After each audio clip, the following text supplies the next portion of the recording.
یہ کہنا کہ جب مدینہ طیبہ جائیں تو روضہ اطہر کی اور آقا علیہ السلام کی زیارت کی نیت سے نہ جائیں بلکہ مسجد نبوی کی نیت کریں۔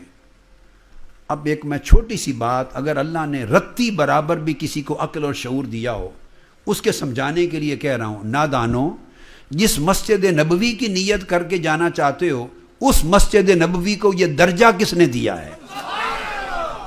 مسجدیں تو اور بھی بہت تھیں،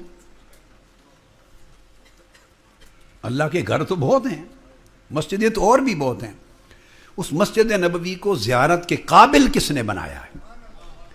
اس میں اگر نماز پڑھیں 50,000 نمازوں کا ثواب، یہ درجہ جو مسجد نبوی کو ملا، اس کا وسیلہ کون بنا ہے؟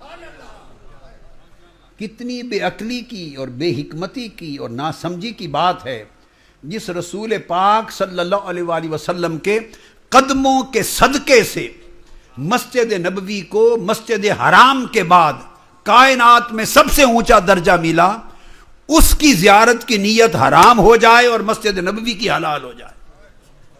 انا للہ و انا الیہ راجعون۔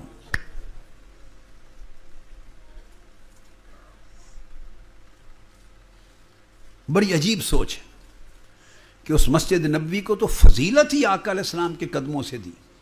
ہر روز 5 مرتبہ نماز پڑھانے کے لیے حضور گھر سے نکلتے، آتے، آئمہ نے لکھا ہے یہ لفظ جو میں بول رہا ہوں، نکلتے، نماز پڑھاتے، پھر اندر جاتے، پھر آتے، پھر اندر جاتے، وفود آتے، ان سے وہیں بیٹھ کے ملاقات کرتے، مہمانوں سے ملتے، حلقات میں بیٹھتے، تعلیم دیتے۔ وہ دن بھر کئی بار آقا کے آنے جانے نے مسجد نبوی کو اس مقام تک پہنچا دیا۔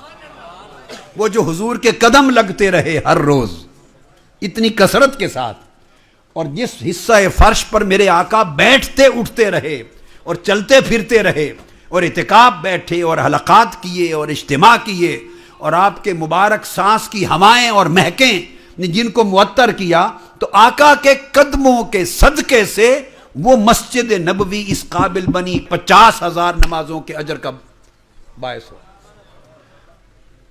تو جو اصل وسیلہ اور صدقہ واسطہ ہے، ان کی زیارت کی نیت سے نہ جائے تو پھر مسجد نبوی کی محض نیت کر کے جانا کیا تک ہے اس کا؟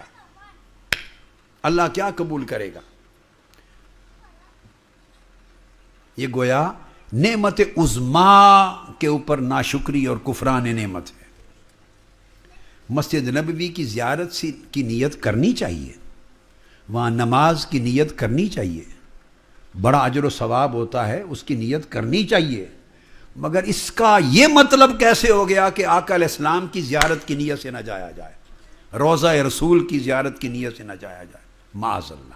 ہمارے لیے حکم ہے کہ اگر جانوں پر ظلم کر بیٹھیں تو جاؤ کا اللہ کا حکم ہے، خواہ وہ لندن میں رہتے ہیں، خواہ پاکستان میں رہتے ہیں، خواہ وہ امریکہ میں رہتے ہیں، خواہ افریقہ میں رہتے ہیں، خواہ عرب میں رہتے ہیں، خواہ عجم میں، خواہ انڈیا میں، جہاں بھی رہتے ہیں، اگر ان کے اوپر یہ کیفیت ہو کہ جانوں پر ظلم کر بیٹھے ہیں، وہاں سے چلیں، جاؤ کا محبوب تیرے گنبد خضرا کے پاس آ جائیں، آپ کی جالی مبارک پر آ جائیں، آپ کے روضہ اطہر پر آ جائیں، اور آپ کے روضہ اطہر پر آ کر فاستغفر اللہ، اور یہ کہیں باری تعالیٰ تو نے ہمیں حکم دیا ہے کہ گناہگاروں معافی چاہتے ہو تو میرے مصطفیٰ کے پاس آؤ۔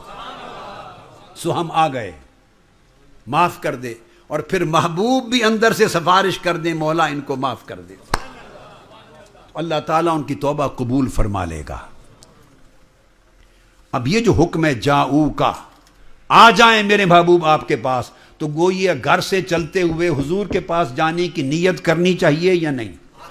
سادہ سی بات، سادہ سی بات۔ تو قرآن کا فیصلہ کیا ہوا؟ قرآن کہے جاؤ کا، قرآن نے نہیں کہا کہ جاؤ الی المسجد النبوی، کہ مسجد نبوی میں آ جائیں۔ قرآن یہ نہیں کہہ رہا کہ مسجد حرام میں آ جائیں، یہ نہیں کہہ رہا کہ میرے کعبہ میں آ جائیں، میرے گھر آ جائیں، مسجد میں آ کے نفل پڑھیں تاکہ 50,000 نمازوں کا ثواب ملے۔ قرآن یہ نہیں کہہ رہا۔ قرآن کیا کہہ رہا ہے؟ جاؤ کا، اے مصطفیٰ تیری بارگاہ میں آ جائیں۔ تو جب اللہ کا حکم ہے کہ ظلم کر بیٹھیں اور جہاں بھی ہوں میرے محبوب آپ کی خدمت میں آئیں، تو جب حکم خدا یہ ہے تو بولیے یہ نیت کر کے جانا چاہیے یا نہیں؟ بس سادہ سوال. جب حکم خدا ہے جاؤ کا، تو پھر جب گھر سے چلیں تو بارگاہ مصطفیٰ کی حاضری اور در مصطفیٰ کی زیارت کی نیت کر کے چلنا چاہیے یا نہیں؟ چونکہ جاؤ کا رب کا بلاوا ہے. رب کہے میرے محبوب کی طرف جاؤ اور تم کہیں حضور کی طرف جانے کی نیت نہ کرو، مسجد نبوی کی کرو، تو تم خدا سے بغاوت کرنا چاہتے ہو، خدا کے حکم کو ٹھکراتے ہو. خدا کہے جاؤ کا میرے مصطفیٰ میرے حبیب آپ کے پاس آئیں، اور آپ کہیں نہیں مسجد نبوی کی نیت کر کے جائیں. تو قرآن مجید کی یہ دلیل ہو گئی نص، اور اس کے بعد کسی شے کی حاجت نہیں.